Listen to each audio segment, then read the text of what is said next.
Today we are going to discuss one of the most important functions of management. This function is called as doing function of management. All other functions are the thinking functions. This is called as the doing function of management. Then can you guess that which is that function? Which is that function? Doing function of management. That is directing. Directing is the doing function of management. So we are going to discuss what is directing and what are the characteristics and importance of directing. Meaning or concept, characteristics and importance of direction. So first of all we can see that what is the meaning of direction or the concept of direction. Directing is the process of making a person to do the work. That's why we have told that it's a doing function. Okay.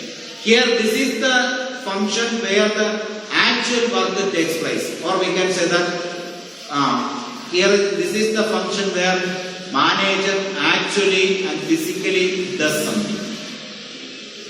Okay. This is the work where the manager physically does something for managerial activities. So that's what he physically does. He initiates the people to do work. He motivates the people to do work. And he instructs them to do the work. Okay. So in directing, there involves the manager is the leader. And his leadership style will be involved there, and he will give proper communication. Then he will supervise them, isn't it? And proper communication is there. So all these things included in directing. Okay, he uses his leadership style and he supervises the work and workers. Then he motivates them and properly he will communicate with his subordinates that what is to be done and what work is to be completed, all those things. So that's why it is called directing is a doing function. So what is directing? We are going to see in terms of management, or in management aspect we can say that directing is the process of instructing the employees, guiding them, counseling, motivating and leading people in the organization to achieve its objective. It's clear? Once again, it is the process of instructing, guiding, counseling, motivating and leading the people in the organization to achieve its objective. That is the meaning of direction. Clear? Now let me see what are the characteristics of directing.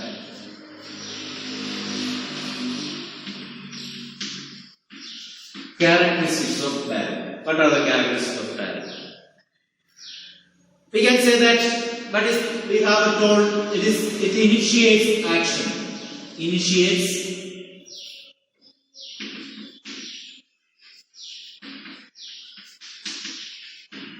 direction initiates action. That means this is the process or function where manager makes the workers to do something. Okay, manager initiates the people to do work. As a leader, he himself involved in motivating the people. Okay, by providing proper communication and use his leadership style. So in that way, he motivates the people. So because of his motivation, people start to do something, or his subordinates will start to do something. That's why it initiates the action. Okay, to switch on the action of the employees. So that's why here this is the function where the actual work takes place. Then we can write the next characteristics. It takes place in every level of management. We can see that Directing is there in every levels of management. It takes place in every levels of management.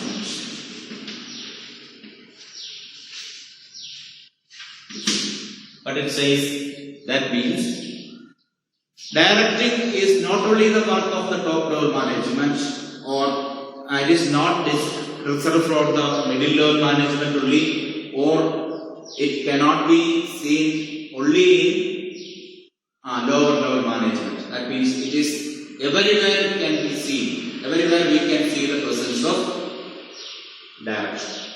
Okay, that means everywhere where there is a leader, there direction will be there. Or everywhere where there is a manager, there the function of direction will be there. So direction takes place in every level of management. So if something happens or takes place in all the levels of management, what quality it has? Yes, what it is? It has pervasive in nature. It is pervasive in nature, spreads everywhere. In all the levels of management, it spreads. Okay? So the third point, we can say that continuous process.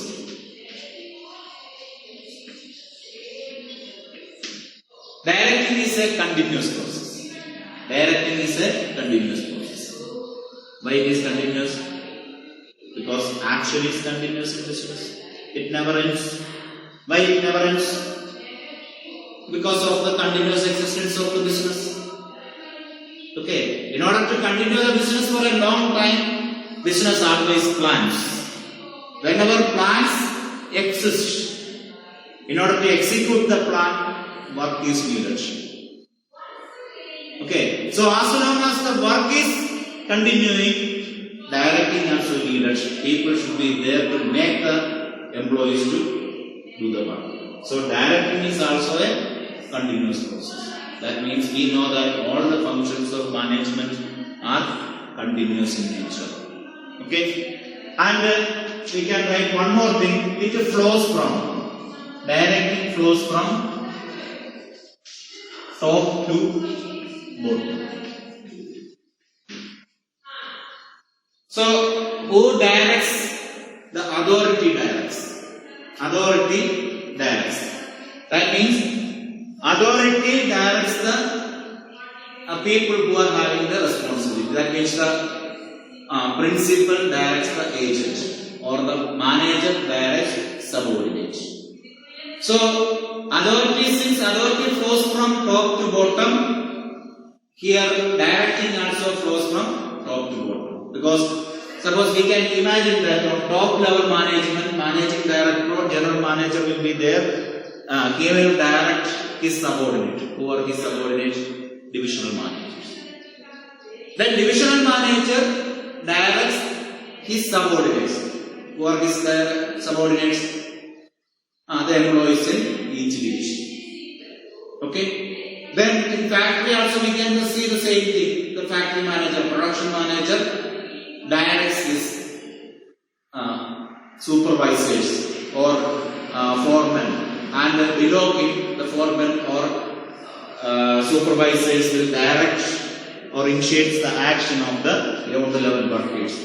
That's why it is called as it flows from the top level to bottom, or it flows from top to bottom. Okay. Now let us see what are the importance of directing. Importance of directing.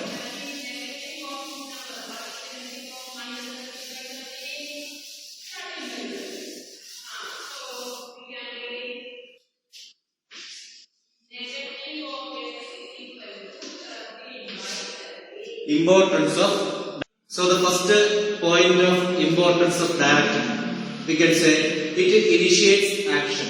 We have told that it initiates action.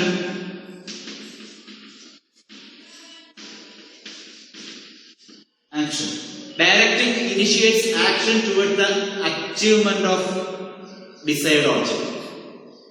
So that's what we have told. This is the only doing function in business. Directing initiates the action for what purpose? For achieving the objectives of the business. Then it integrates employees' effort.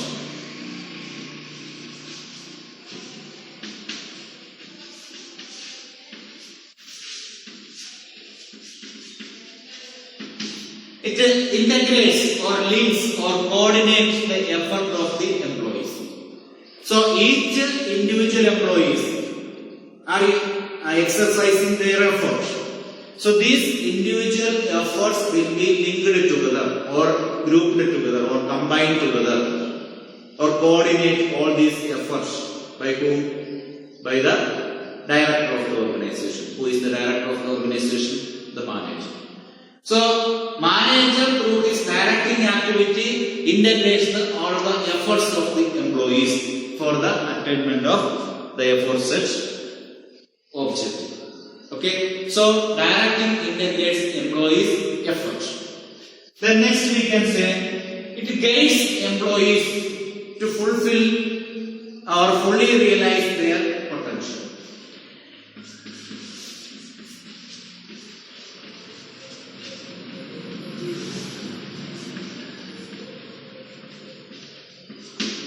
It helps the employees to realize their potential fully, in a fuller sense. Okay? So, directing guides the employees to fully realize their potential.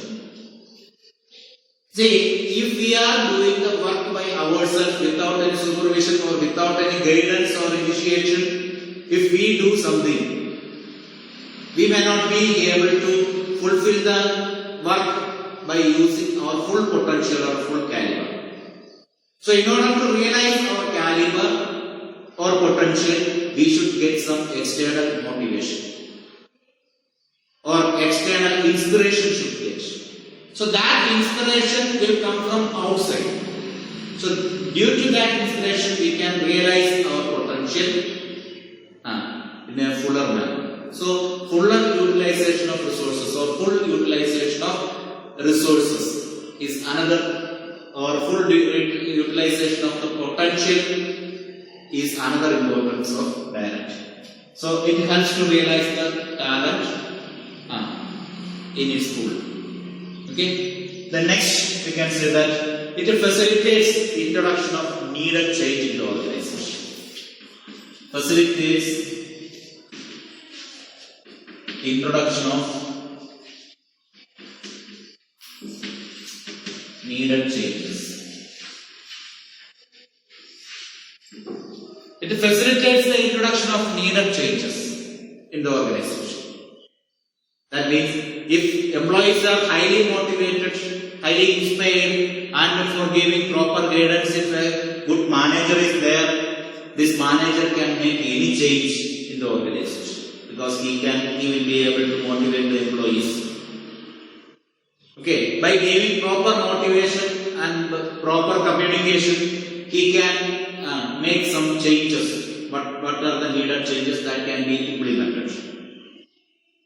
Okay, so direction facilitates the introduction of needed changes in the organization. Then we can say, the last point we can say like this: effective direction helps to bring stability and balance in the organization. Stability and balance.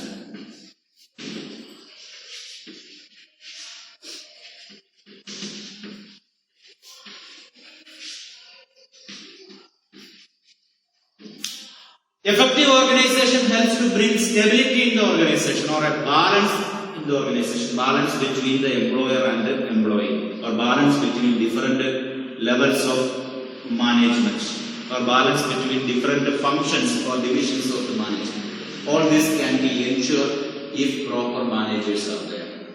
So, by exercising the skill of directing the employees, the managers can bring stability and balance in the organization. So these are the various importance of directing function.